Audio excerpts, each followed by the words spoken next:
It's a wild time in the wrestling biz.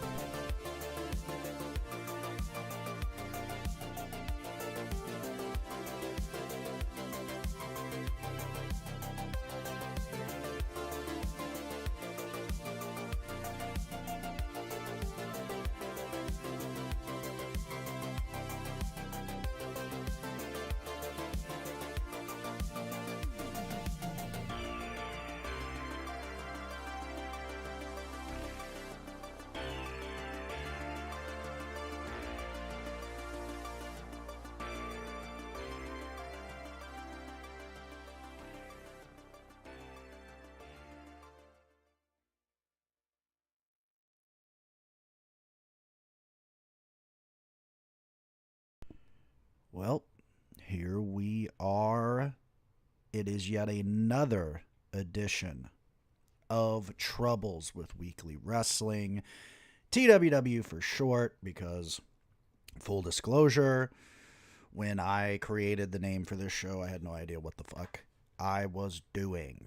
So there you go, folks. Full disclosure, shocking. This guy right here, no clue what he's doing. But I will say this, I have a great idea what I'm doing on the show today, because there is a lot of wrestling to be discussed. A lot, especially since the last time you heard this podcast. And I'm very pleased with the last episode. It was just really sort of a chill situation with my buddy Gabe that I hadn't talked to in a very long time, especially about wrestling. It's really, really cool to have him sort of get into this again. When we were little kids, that was huge. I mean, it was the Attitude Era that everyone wants to discuss ad nauseum these days. Back then it was just wrestling for us. So it's really cool that he's sort of jumping back into things, and I think this is the perfect time. It's funny because I think for the last several years I've kept saying every year, well, man, this is the year the wrestling's just on another level. It is really something that I hope every wrestling fan can sort of pause and appreciate, because despite all the social medias out there that want you to think one way or the other, the reality is wrestling is really hot right now. In fact, for those that were watching earlier on the little warm-up on YouTube, apparently SummerSlam 2024 was the biggest non-WrestleMania gate of all time. That's huge, considering that a lot of people want to really act like wrestling is in the gutter. I don't think that. I think, I feel like having to do this conversation again and again on social media, because I think people really don't realize the world that they live in sometimes. And what I mean by that is some of us get lost. And I mean, I do too. Like, listen, doom scrolling is a thing. We all know that. But I think maybe growing up with not a whole lot is one part of it. But I really do appreciate the instant gratification of our world today. And I don't take it for granted. Like, I really don't. I don't just sort of throw things to the side when I'm done with them. I see that a lot online these days, and it's really sad, because to me it's like, just because you're not into something anymore, it doesn't make it bad, or it doesn't mean you have to rip that part of you out. And I see that a lot. I think a lot of people are missing out on the full scope of how great wrestling is right now, because they're WWE stan or they're AEW Mark 12, and to me that's like the saddest thing ever.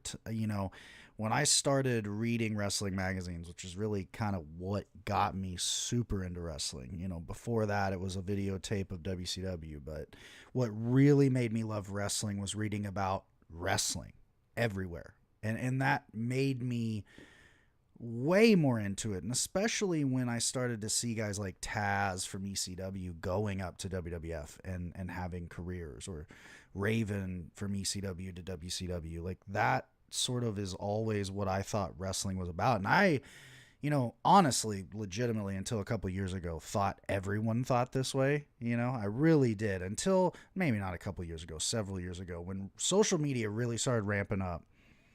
I started to see that, like, no, not everyone thinks this way at all. In fact, you're kind of in a very small group of people that look at the totality of wrestling. I mean, and even people I like online, sometimes I'm like, really? Like, you don't want to watch other stuff? Why? It's kind of weird to me. But, I mean, you don't have to. I'm definitely a believer in that. I don't think you need to force things on people or anything. But I think that, I think you're missing a lot. I think you are when you're not looking out everywhere else. Like, I understand the argument sometimes with people about WWE. Hey, it's the easiest accessible stuff, so that's why I'm into it. Okay, that's cool, but that's kind of not an excuse anymore. Like with AEW, they're on TV too. They're as accessible as WWE if you live in the States anyway. Um, New Japan World's like what, like $8 a month at this point. It's becoming easier to really love all of wrestling, and that's a great thing. And I wish a lot of people would do it, to be honest. I think there would be a lot less argument because some of the things that people argue and get upset about, they would understand had they seen things on the indies or AEW a couple of years ago when they happened first, or whatever, right? Like vice versa, WWE to AEW or whatever. But I do think that it's cool that my buddy, going back to what I was talking about the last podcast, as I meander as I do, it's cool that he's willing to jump back into the pond, because I think it's really fun right now, especially what's coming up on the horizon, which is the first topic that I wrote notes about this week, which was the rumors of the Lucha Brothers leaving AEW for WWE. I've kind of wondered, because Penta sort of just disappeared for the most part, and Ray Phoenix has just kind of not been doing much himself. That was the case, and I think this is one of those things of what I'm talking about with the tribalism. I don't think this is a bad move. I think for the Lucha Brothers, they've been champions. They've been on the top of the division. They really were cornerstones of the division with the Bucks. They were the first two major tag teams AEW had. And I think that people forget that regardless of where you're at, if you're a WWE guy or an AEW guy, if you're spinning your wheels, you need to go. There's no shame in that. I think that's good business. So for Lucha Brothers to go to WWE, I think would be great. Now, that's with a caveat. If I think about them going to NXT, I don't like it, because I think the Lucha Brothers are an act that has proven themselves. They absolutely deserve to go straight up to WWE. That's my opinion. I hope that is what happens if they do go to WWE, because, hey, listen, the same stuff was being said about MJF not too long ago, about he's out the door, he's definitely joining Cody in WWE, and he ended up re-signing. And there, I will give Meltzer this. He did say in his little diatribe at the end that as of now, though, they are under contract, so things can change. And that's the thing about wrestling that we see time and time again. Don't get your hopes up on stuff. Sometimes it just doesn't happen. But then other times, Ethan Page shockingly debuts on NXT, and now he's the NXT champion, right? And I know that's a point of contention. But either way, hey, it goes both ways. So I just want the Lucha Brothers on my television somewhere. I don't care where, but this kind of thing where they're just on the sidelines, and if it's not injury related, I hate that stuff. It's like with Ricky Starks. Like, whatever's going on with Ricky Starks, let's deal with it. Let's give him his release. Let's get him in WWE, NXT, whatever. Let's just have Ricky Starks grow in front of our eyes. I think that's really got to always be the MO with this kind of stuff. And that kind of leads me to AEW talk in general. They're building to All In. Of course, Danielson faces Swerve in what is perceived the main event for the World Championship. I think it's great. Now, the added caveat from last week, his career being put on the line. I don't know where they go. I think Danielson has been open about this, this calendar year. And I don't remember what the month was that he said it, but it wasn't necessarily, December to December. But either way, he said this last contract is my last. And we do know that his contract is coming up before All In.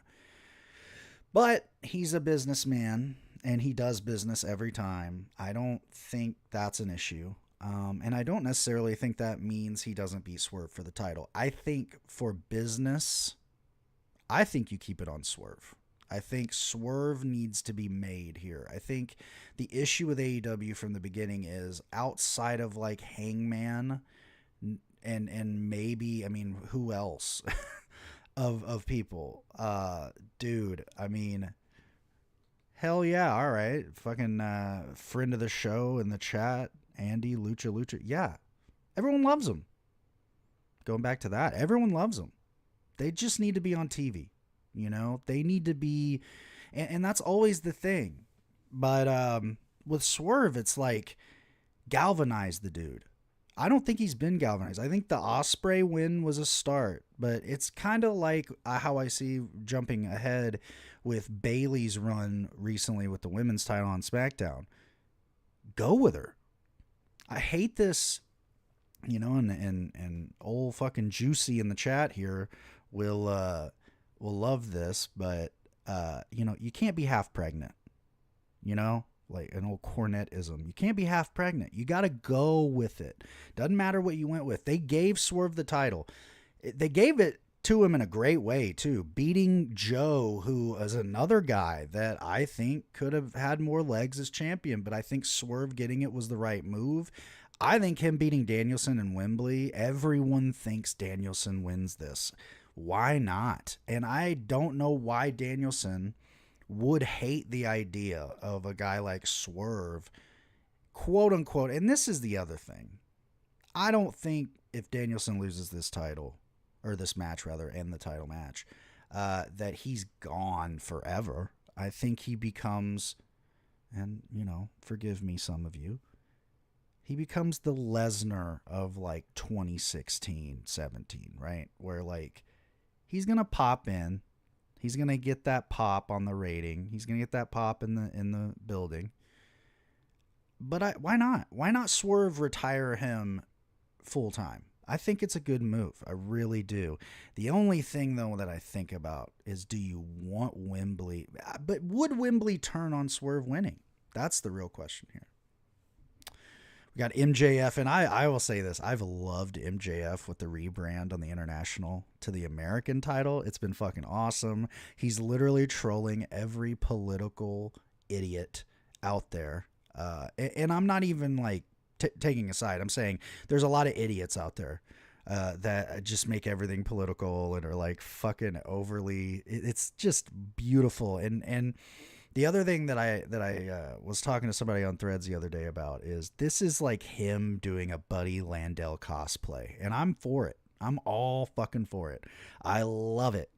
I love the little the ode to Cody and all the old fucking boomer wrestlers with the holding the belt, so you see it every time on it, and the stupid suit coats. I love the whole thing. I really do.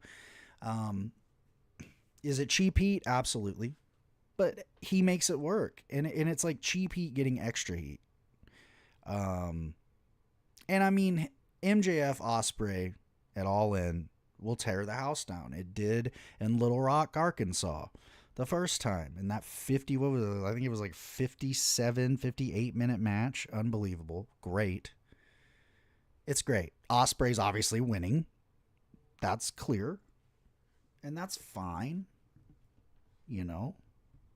Good for you. Good for you. Okay? That's what you should do. Because if WWE would learn from this, and just like in a guy's hometown, just give him the fucking strap, guys. Does everyone need to do the job in their hometown? Come on, man. But that was always Vince's gimmick. And really, so far, Triple H isn't much better. Like, fucking Drew McIntyre did the job 2 years in a row in the UK. Fuck. Unbelievable. Just for him to win the title at WrestleMania and lose it in 2 seconds. Poor fucking guy. We'll get to him in a second. Darby Jack Perry for the TNT title. I feel like had this happened a couple months ago, it'd be a hotter little item, but it's still, I like it. I get it. I think, with the scapegoat thing, I feel like maybe even more heat needs to be on it. I really do. And Darby just, I don't know what happened here. Darby just came back and is getting this mega push out of nowhere because he's got this match at All In. And then a month after that match, he's got the Grand Slam world title match on Dynamite. It's like, okay, why are we, like, I get it. It's Darby. He's a homegrown guy, whatever. But I will argue, I mean, I don't know if he's necessarily a big enough star for this level stuff, but that's me. And I definitely think Jack Perry's got retained there with some fuckery, for sure, on the anniversary of his purging of Old Man Phil from the AEW depths.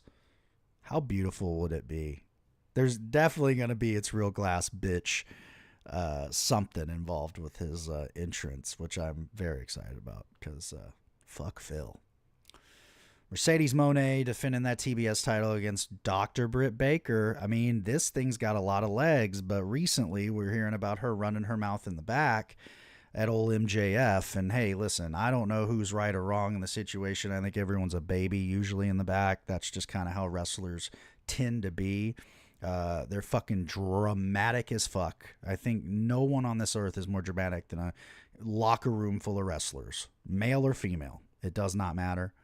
Either way, she's suspended, whatever. She will definitely make this match because Tony's got to know where his bread's buttered, and it is your women's division is scarce outside of a few women, and you've built this thing up pretty good. Like, people really want Britt Baker to beat Mercedes for that title. You brought Camille in as the heater for Mercedes. I think another great move, by the way, for AEW. Yeah, you got to do it. You got to get it in the ring, as old Gerald Briscoe used to say. Just get it in the ring. So, yeah, I don't know. I think Mercedes wins that, though. I think another fuckery, kind of like old Jack Perry. I think Mercedes comes away with it if she can fucking stay healthy. That's the only thing. Dynamite, as of this recording, tomorrow night. And we've only got 3 matches announced. And, man, you want to talk about a beautiful little synopsis of how just sometimes it's a fever dream with AEW booking. First up, Jeff Jarrett versus Bryan Danielson. Holy shit. And I did write in my notes, in late 2009, this actually would have probably been a great thing for TNA. Because for those of you that recall, I believe it was September or October of 2009 was the big exodus from Ring of Honor to everywhere for Nigel McGuinness, who made the unfortunate decision of going to TNA, and Danielson, who ended up going to WWE first, going to NXT original, and the rest is history. But this could have possibly been a main event match in TNA back in the day. And it's funny to think about, especially now that AEW exists and, we sort of have a weird... I feel like AEW is literally like, not to be too fucking dorky, but let's just think about it. It's almost like a fucking Pandora's box has opened. Like, the fact that Tony Khan was such a mark that he's almost like fucking created this bizarre Marvel verse for wrestling now. Because we're getting these bizarro matches we never have had but should have. Like, how the fuck is Jeff Jarrett and Danielson never fucking wrestled? How? That's insane. They're both old men. Jeff Jarrett's older than dirt. So, it's fucking weird. Of course, I think Danielson just whips his old ass. I think that's got to really honestly happen. And, good Lord, you got to give old Jarrett something. You got to admit that he continues to allow himself to be relevant despite every measurable reason he shouldn't be. And I'm not even shitting on the guy. It's just the truth. Like, think of so many other guys that are in his position, like Gangrel, for instance. Imagine Gangrel in the position Jeff Jarrett has been in his career. It's not any more bizarre.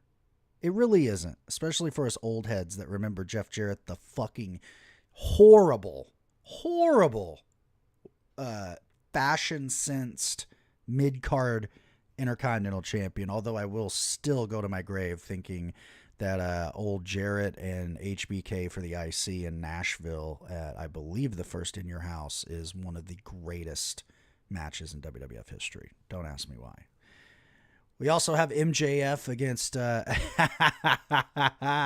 You're right, Juicy. Old Jeff Jarrett is the fucking biggest wrestling cockroach. That's exactly the truth. It's like the negative version of Rocky Romero. Like, Rocky Romero's the greatest guy in history, probably, and he will never leave either. He will always be in wrestling. He fucking is now like the vice president of New Japan. You know, like... It's wild, man. Some people just know how to play the fucking game.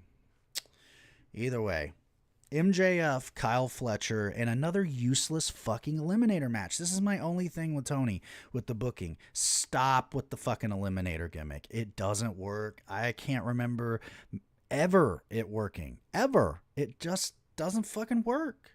No one gives a fuck about this gimmick. Everyone knows. And here's the problem with it, too, because it doesn't work either way. If Kyle Fletcher wins, it's going to be on some fuckery, so it won't be legitimate anyway. If MJF wins, we already expect it. So it's like, okay, you're literally telling us this match is just to be a banger. That's all this match is meant to be. It is also, okay, the added caveat that Kyle is the mentee of Will Ospreay. Okay, but there's a better way to do this.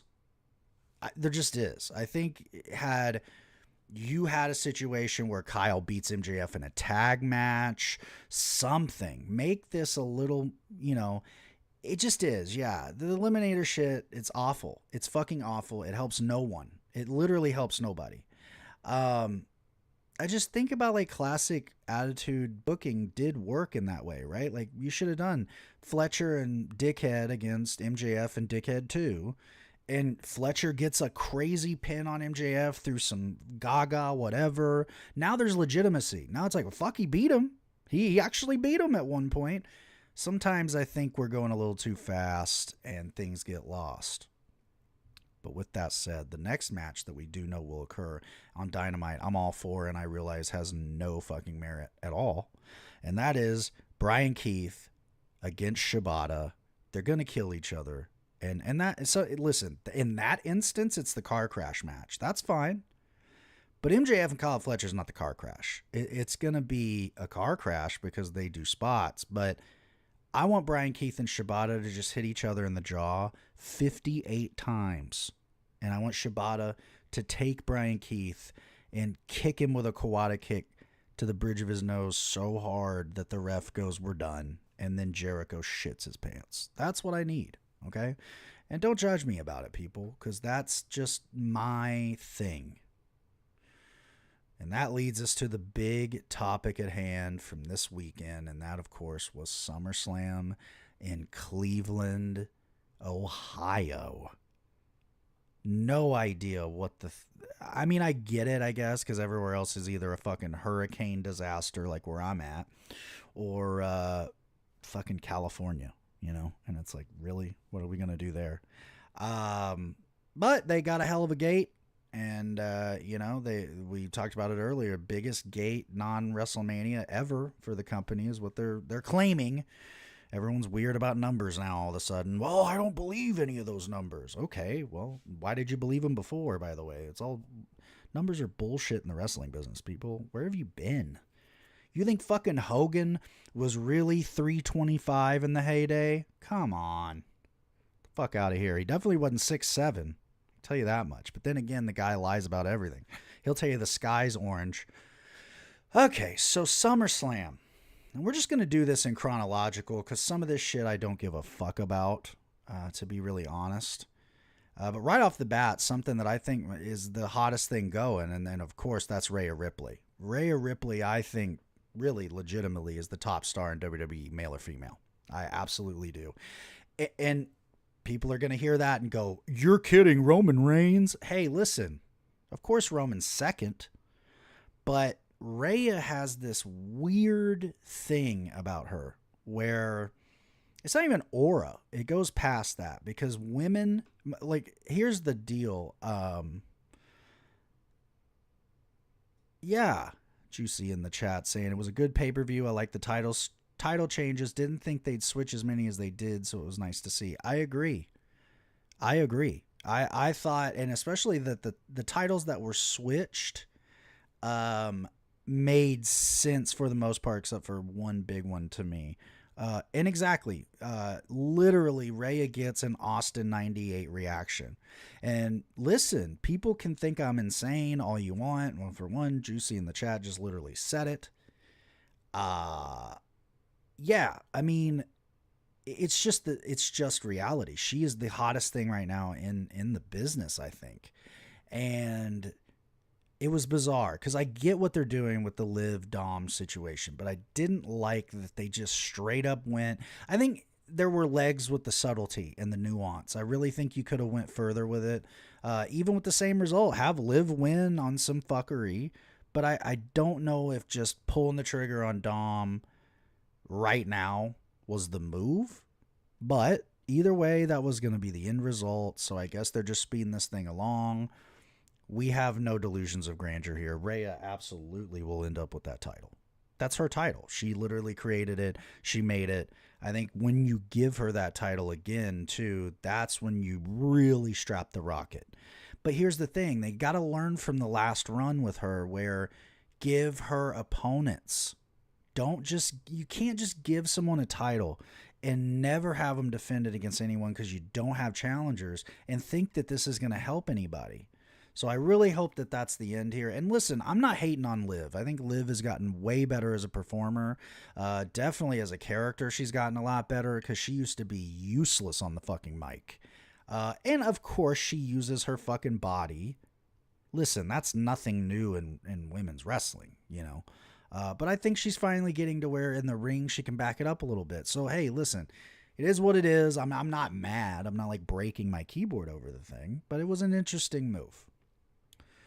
Huge on Braun Breaker winning the IC title off Sami Zayn. I thought that was very important because if you're really going to put over this guy as a killer and every week on Raw he's destroying 100 guys, if he's just losing every important match, what does it matter? And now I will make the comment against AEW as well, then he would be Wardlow. Sorry, it's just true. Right? Like, I look at it as a very similar situation here. If Braun didn't win this that night at SummerSlam, which it also was really cool that Scott and Rick were in the crowd. That was a neat little video to see on social media of them like, you know, holy shit, the kid did it. That's cool. I still wish, why can't he be Braun Steiner? That would work, right? Like, I've never understood the WWE need to change a guy's name when it literally could help you. But either way, he's doing it on his own. I really do enjoy watching him. At first, I just thought he was going to be another Goldberg clone because that was kind of the first presentation of him in NXT. But since he's come up, I'm very impressed with him. I think he's great. And for Sami Zayn, you know, now I think you see him fall into that sort of where he was at before he got over again, which is being a utility player, being there for whatever's needed. And that's where he's best, you know.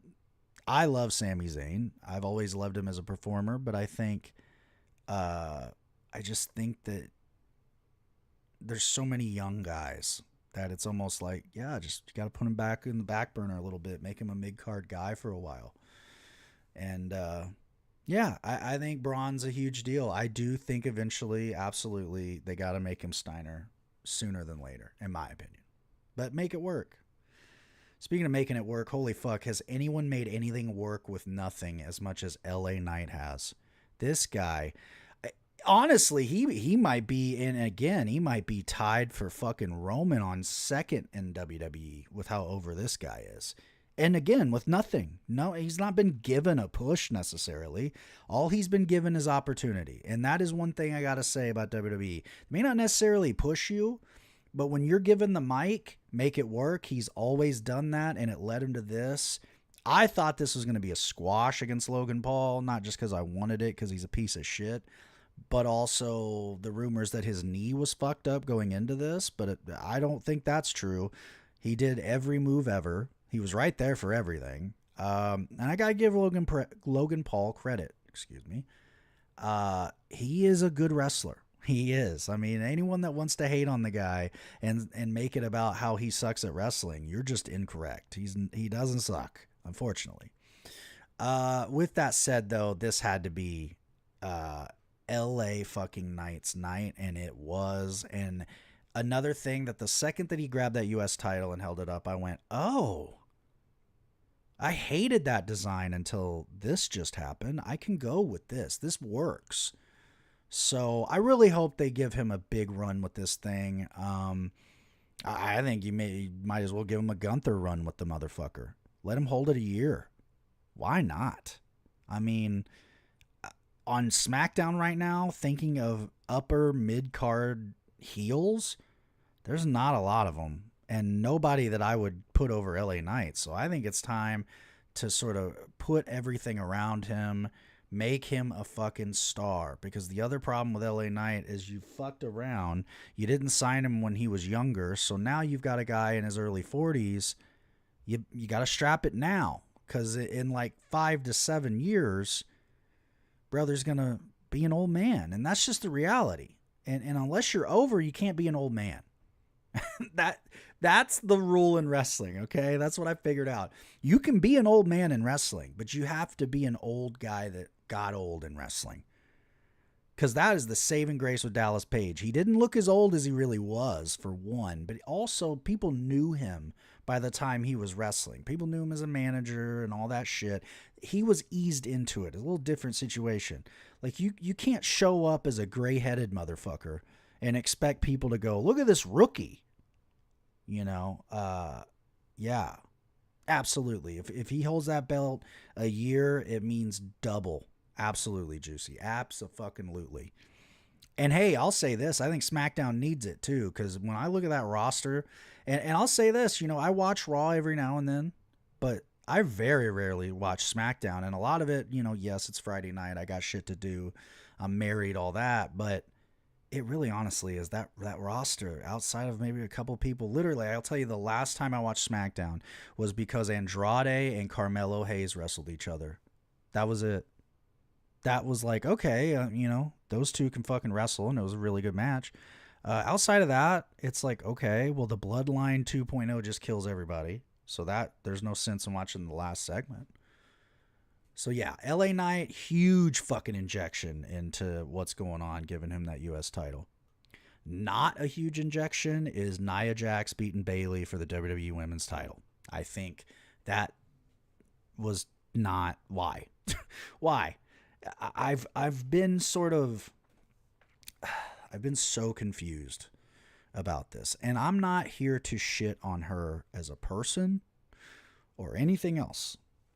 But I am here to shit on the idea that it means more for Nia Jax to win this title over Bayley, who has not gotten one fucking fair shake with this WWE Women's title. The second Bayley got that title at WrestleMania, it was like, who's Bayley?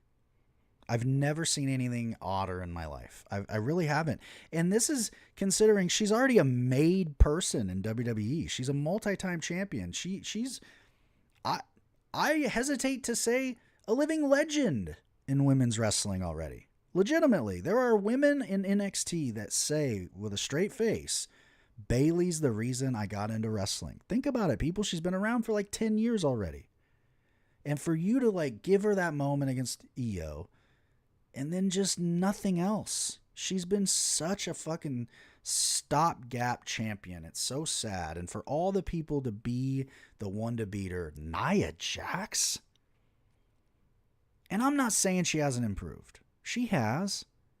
But we're talking about face of the company, and before anyone on fucking Threads or anywhere else wants to come at me, I know they're just doing this for Tiffany Stratton to cash in. I know that.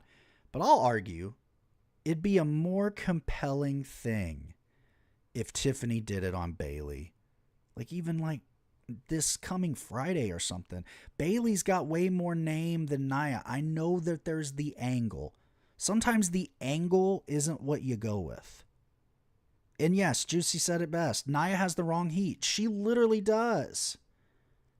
It's awful. It's the most go away heat. It really is.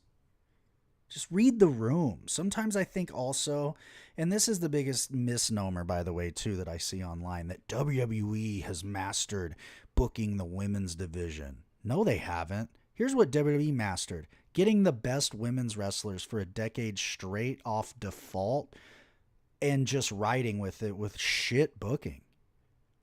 There has very rarely been any good women's booking in WWE ever. They just, again, it's like WCW in 98. Like, okay, you have every star ever, but if you don't know what to do with them, who cares? That's how I look at a lot of these WWE women's matches, to be honest. I'm like, okay, it's like the best versus the best with no build. Oh, then, all right. Does that make it great? I don't know. There you go. I'll say this. I think Mariah May versus Toni Storm is a way more compelling story than what WWE's doing with any of the women outside of Rhea and Liv. That's it.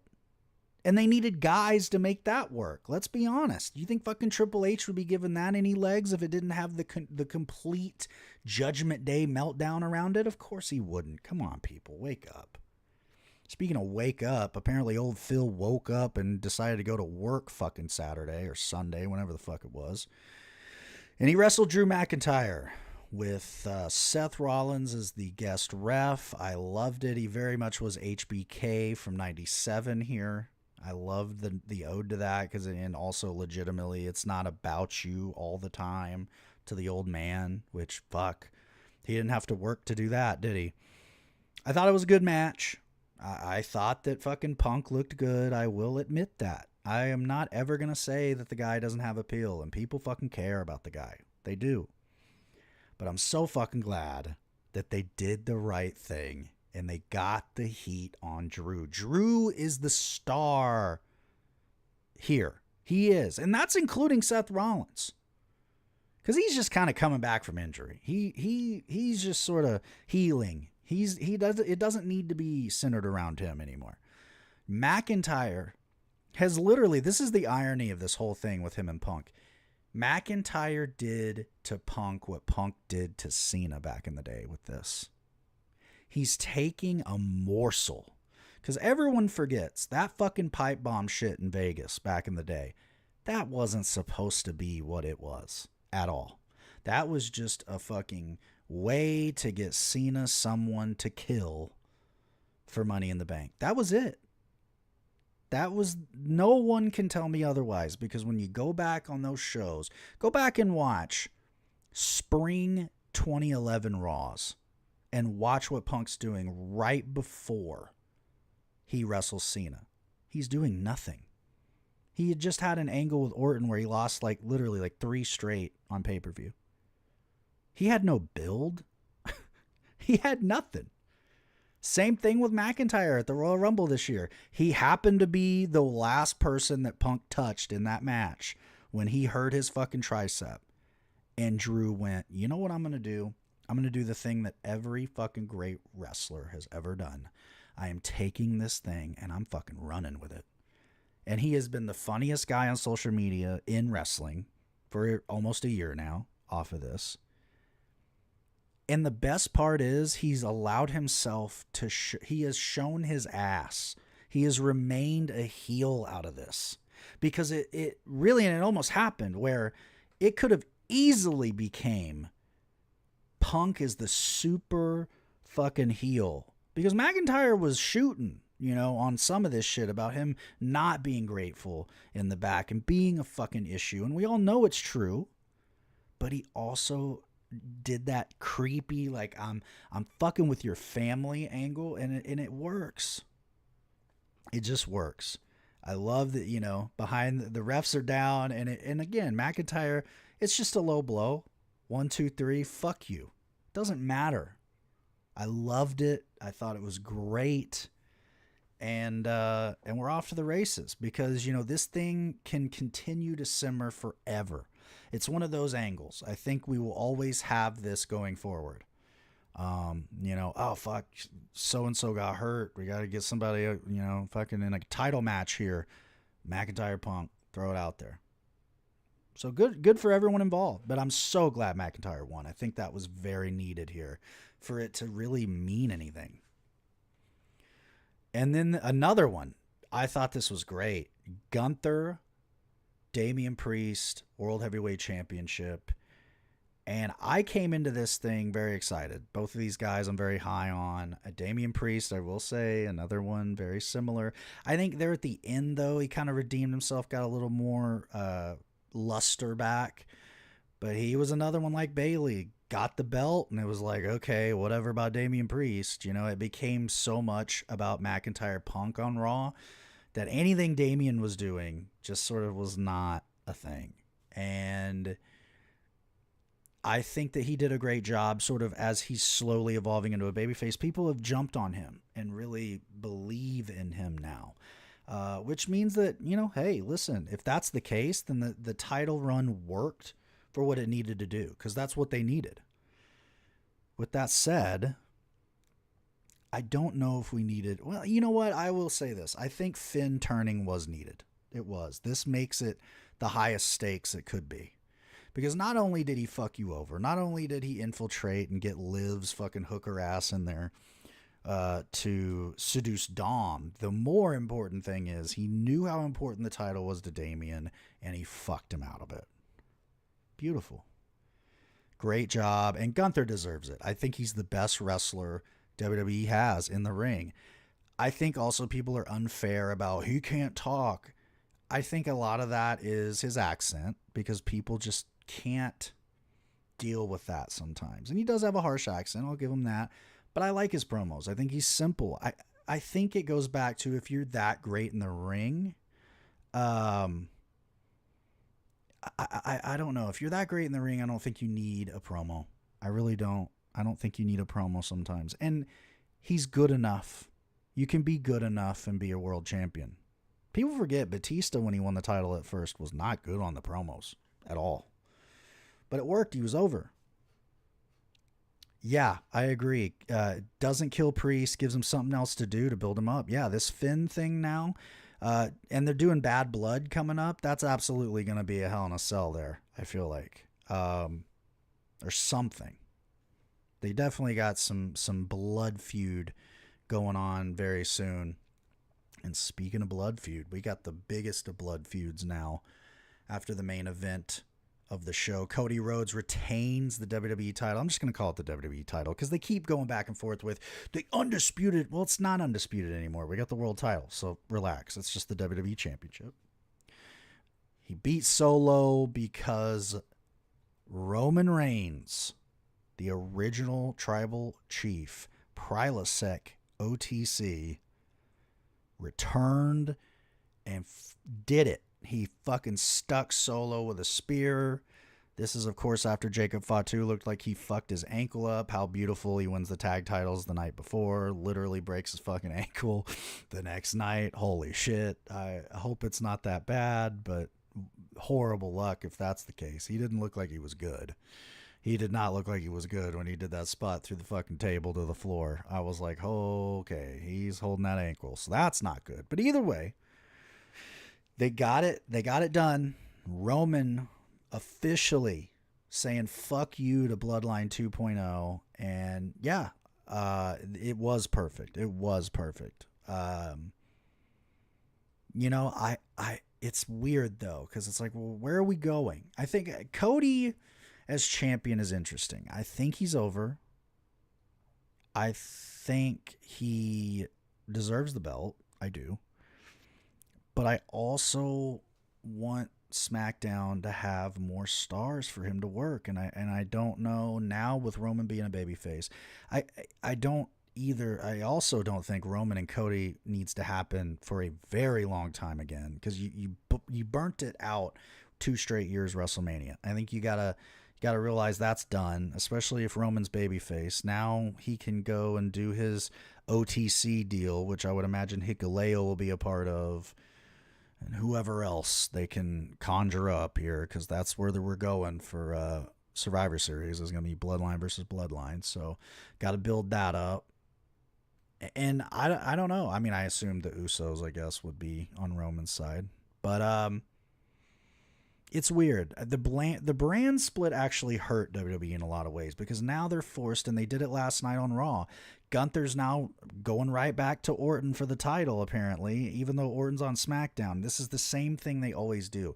When you make a split like this, you've got to be true to it, or now nothing matters. That's my only thing about WWE sometimes. With that said, though, I think in this instance with Cody, he might need somebody to come in. And who is that? I might argue that's Seth Rollins.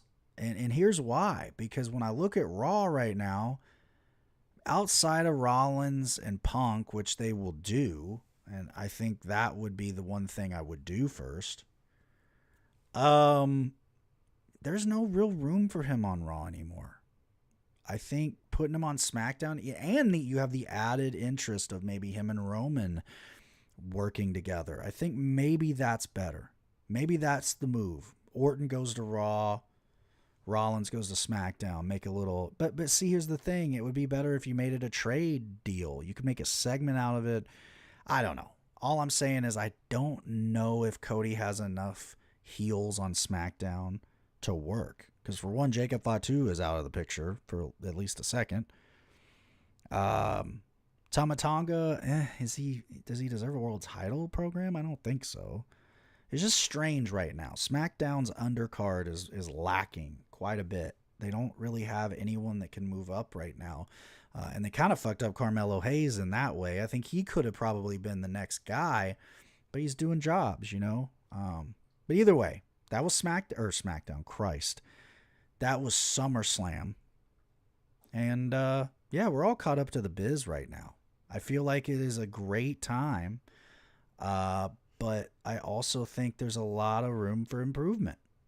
I don't think that makes me a bad guy. I think what makes you a bad guy as a fan is just being a dick. So as we go away this week, I pose a question. Do you want to be a dick online, or do you want to be chill? That's probably not good, because I'm pretty much a dick online. But either way, until next time, we got Dynamite tomorrow night. We got SmackDown. Maybe somebody will be made on SmackDown. That'd be kind of cool, wouldn't it? Until next time, get those figures out. Play with them a little bit on the floor. Be a weirdo. Be a sicko, if you will.